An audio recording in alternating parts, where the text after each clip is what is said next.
So we do that in a number of different ways. Navigation is probably one of the best ways. But on a mobile website, we do that by just hitting the high points on the mobile website. We don't have to recreate the entire desktop website on a mobile device. There's nothing worse than trying to view someone's website on your phone and trying to go through pages and pages and pages of information when it's very small, it's difficult to read, and you don't have that kind of time that it would take because you're on the go. That's why you're using a mobile device. If you had the time, you'd be at your desk and you could spend much more time reading, or you could print it out, or some people still do that, and you could read a lot of information leisurely. But on a mobile device, what we want to make sure we do is structure the content so that we hit the high points. And we don't want to necessarily hit the high points that are important to us.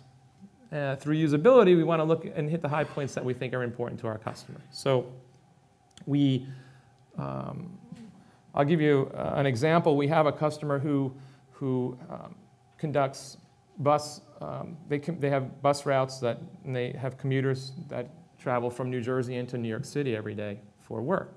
And they also have a very solid charter business. And on their desktop website, they present both services.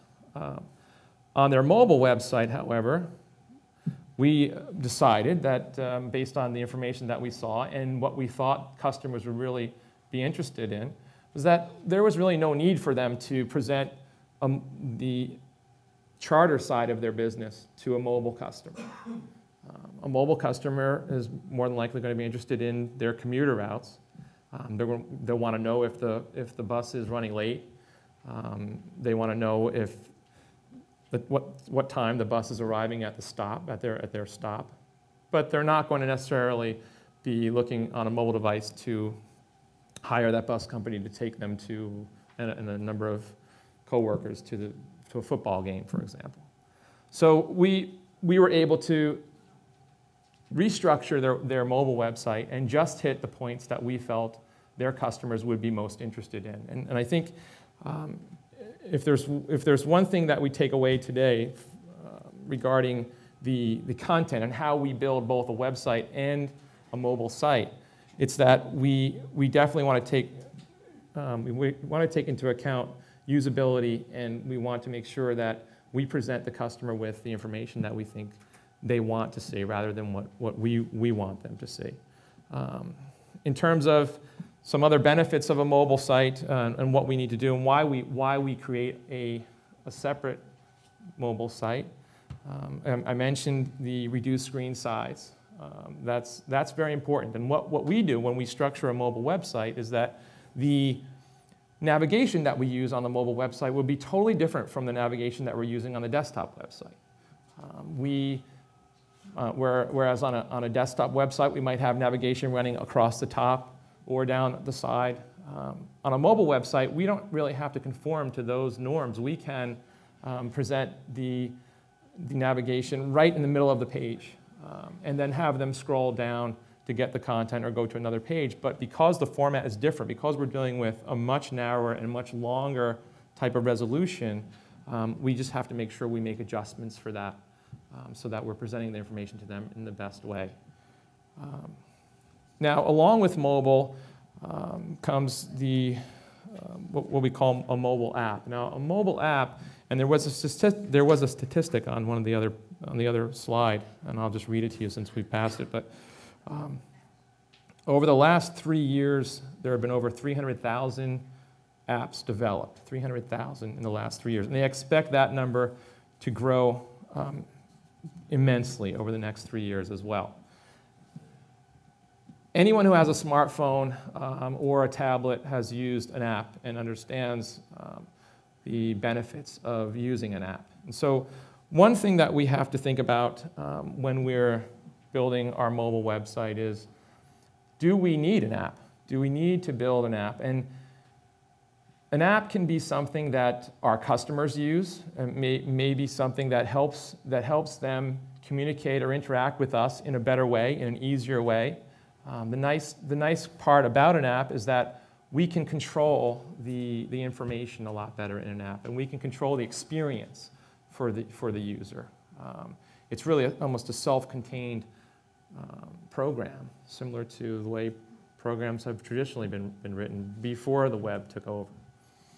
But the other benefit of an app is that, and we see this, I would say most of our clients who are interested in apps are using the apps in a way that helps them with their business operate better. And I'll give you an example of an app that does that in your industry and in any industry where you have folks who are on the road a lot and who are filling out or presenting or putting together information.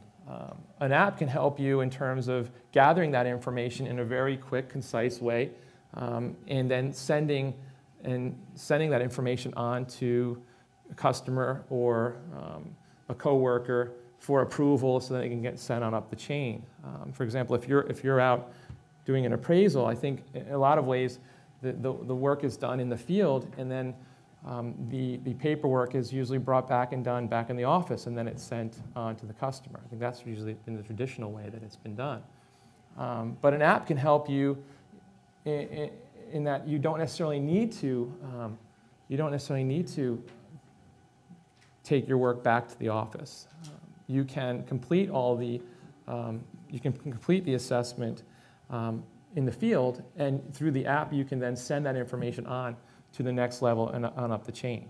So we see that our clients are requesting apps more and more frequently, and it's definitely something that you would want to consider because it can help you in terms of making and expediting your business and making your day-to-day life run smoother, faster, and we're all interested in trying to find a better way to do that. Okay, we can go to the next slide.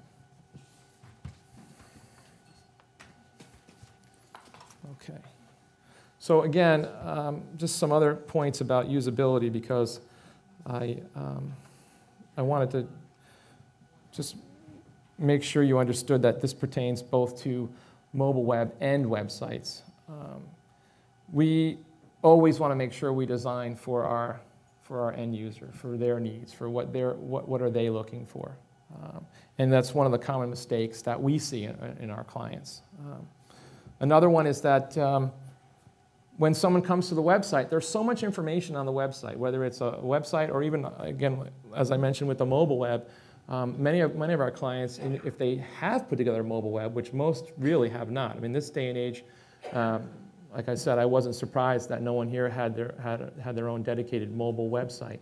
Most don't. But what we do find is that the companies that have taken the step to create a mobile website have basically just taken all the same information that they had on their desktop, and now they just recreated it and changed the resolution and made it fit better on a mobile device, but they didn't really look at the information that was contained there and how it really should have been presented to the customer better. And so what happens then is the customer comes on and they see clutter. They see too much information, too many pictures, and they don't really understand what the website's about. And I'm going to explain marketing next, and you'll see why that's important. Navigation.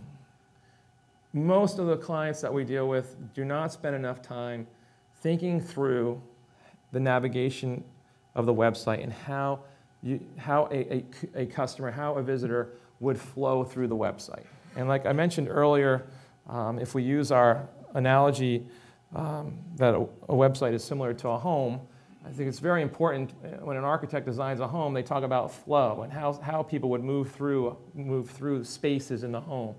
And on a website, we think about that as well.